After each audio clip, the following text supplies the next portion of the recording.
The greatest treasure wasn't the gold, my love, but the stories they shared along the way. സൂര്യൻ പതിയെ orange നിറമുള്ള മേൽക്കൂരകൾക്ക് പിന്നിൽ താഴ്ന്നു. ഗ്രാമം മുഴുവൻ നിശ്ശബ്ദമായി. ഒരു ചെറിയ മരവീട്ടിൽ ലൂണ എന്നു പേരുള്ള ഒരു കുഞ്ഞൻ പൂച്ചക്കുട്ടി അവളുടെ നല്ല മയമുള്ള പുതപ്പിന്മേലിരുന്നു. അവളുടെ വാൽ കുഞ്ഞിക്കാലുകളിൽ ചുരുട്ടിവെച്ചിരുന്നു. ഇന്ന് രാത്രി ഒരു വലിയ രാത്രിയായിരുന്നു. അമ്മപ്പൂച്ച ലൂണയുടെ ചെവികൾ പതിയെ തലോടി പറഞ്ഞു, "എന്റെ പൊന്നുമോളെ, ഇന്ന് നീ നിന്റെ സ്വന്തം കട്ടിലിൽ തനിച്ച് ഉറങ്ങണം. നീ വലിയ കുട്ടിയായി." ലൂണ ഒന്ന് ഭയന്നു. രാവിലെ വലിയ കുട്ടിയാകുന്ന കാര്യം കേട്ടപ്പോൾ സന്തോഷമായിരുന്നു.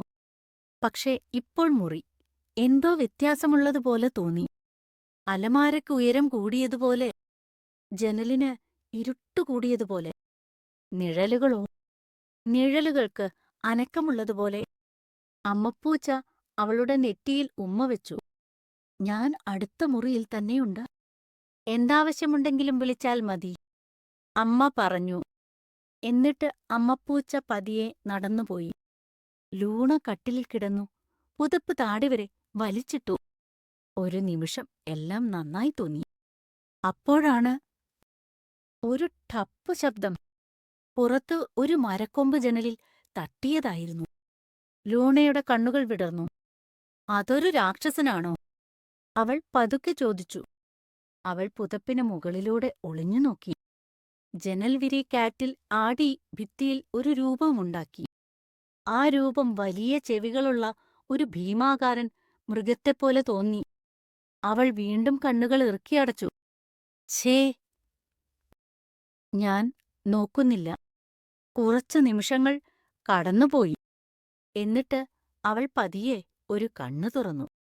നിഴൽ ഇപ്പോഴും വിചിത്രമായി തോന്നി. പക്ഷെ അവൾ സൂക്ഷിച്ചു നോക്കിയപ്പോൾ എല്ലാം വ്യക്തമായി കണ്ടു. അതൊരു ഭീമാകാരൻ മൃഗമായിരുന്നില്ല. വെറും ജനൽവിരിയും നിലാവെളിച്ചവും മാത്രം. അവൾ പതിയെ ഒരു നെടുവീർപ്പിട്ടു. ഒരുപക്ഷേ നിഴലുകൾക്ക് പേടിപ്പിക്കാൻ മാത്രമേ അറിയൂ, ലൂണ മനസ്സിൽ പറഞ്ഞു. പക്ഷേ അവൾക്ക് ധൈര്യം വന്നു തുടങ്ങിയപ്പോഴാണ് ഒരു ക്രീക്ക് ശബ്ദം. മരത്തടിപ്പാക്കിയ തറയിൽ നിന്നായിരുന്നു ആ ശബ്ദം. ലൂണ ചാടി എഴുന്നേറ്റു. അയ്യോ, ഇത് ഉറപ്പായും ഒരു രാക്ഷസനാണ്. അവൾ കട്ടിലിൽ നിന്ന് താഴെ ഇറങ്ങി ജനലിനടുത്തേക്ക് ഓടി. അപ്പോഴാണ് അവൾ ഒരു കാര്യം ശ്രദ്ധിച്ചത്. ആകാശത്ത് അവളുടെ വീടിനു നേരെ മുകളിൽ ഒരു കുഞ്ഞൻ തിളക്കമുള്ള നക്ഷത്രം മിന്നിത്തിളങ്ങി. അത് ഒരു കണ്ണു ചിമ്മി. ഒരു തവണ മാത്രം, ഒരു കുഞ്ഞൻ കൂട്ടുകാരൻ ഹലോ പറയുന്നത് പോലെ. ലൂണ അതിനെ നോക്കി നിന്നു. നക്ഷത്രം പേടിപ്പിക്കുന്നതായി തോന്നിയില്ല. ശാന്തമായി തോന്നി.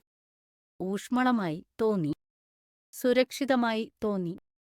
അവൾ പതുക്കെ ചോദിച്ചു, "നീ എന്നെ ശ്രദ്ധിക്കുന്നുണ്ടോ?" നക്ഷത്രം വീണ്ടും മിന്നിത്തിളങ്ങി. ലൂണയുടെ ഹൃദയമിടിപ്പ് കുറഞ്ഞു. അവൾ കട്ടിലിലേക്ക് തിരികെ കയറി. പുതപ്പ് ദേഹത്ത് വലിച്ചിട്ടു നക്ഷത്രത്തിൽ നിന്ന് കണ്ണെടുക്കാതെ നോക്കിക്കിടന്നു. നക്ഷത്രത്തെ നോക്കിക്കിടക്കുംതോറും പേടി കുറഞ്ഞു വന്നു. അലമാരയ്ക്കിപ്പോൾ ഉയരം കൂടുതലായി തോന്നിയില്ല. ജനലിന് ഇരുട്ടുകൂടിയതുപോലെ തോന്നിയില്ല. ഭിത്തിയിലെ നിഴൽ പോലും ഇപ്പോൾ തമാശയായി തോന്നി. ഒരു നൃത്തം ചെയ്യുന്ന മുയിലെമ്മ പോലെ. പതിയെ അവളുടെ കണ്ണുകൾ അടഞ്ഞുപോയി. അമ്മപ്പൂച്ച വാതിലിലൂടെ ഒളിഞ്ഞുനോക്കി. അവൾ ലൂണ ഉറങ്ങുന്നത് കണ്ടു. അമ്മപ്പൂച്ച പതിയെ പുഞ്ചിരിച്ചു. അവൾ പതുക്കെ പറഞ്ഞു, "എന്റെ ധീരയായ കുഞ്ഞു പൂച്ചക്കുട്ടി." പുറത്തെ നക്ഷത്രം കുറച്ചുകൂടി തെളിഞ്ഞു പ്രകാശിച്ചു. ലൂണയെ ഓർത്തതിനും സന്തോഷം വന്നതുപോലെ. ആ രാത്രി ലൂണ ഒരു പ്രധാന കാര്യം പഠിച്ചു. രാത്രി പേടിപ്പിക്കുന്നതല്ല. നിനക്കുവേണ്ടി ഒരു കുഞ്ഞു വെളിച്ചം എപ്പോഴും കാവലായുണ്ട് എന്ന് ഓർക്കുമ്പോൾ, അതൊരു മിന്നിത്തിളങ്ങുന്ന നക്ഷത്രമാണെങ്കിലും, അല്ലെങ്കിൽ ദൂരേക്ക് പോകാത്ത ഒരമ്മയാണെങ്കിലും. Hey little ones, don't forget to like and subscribe. And parents, check out our other amazing stories in the channel as well.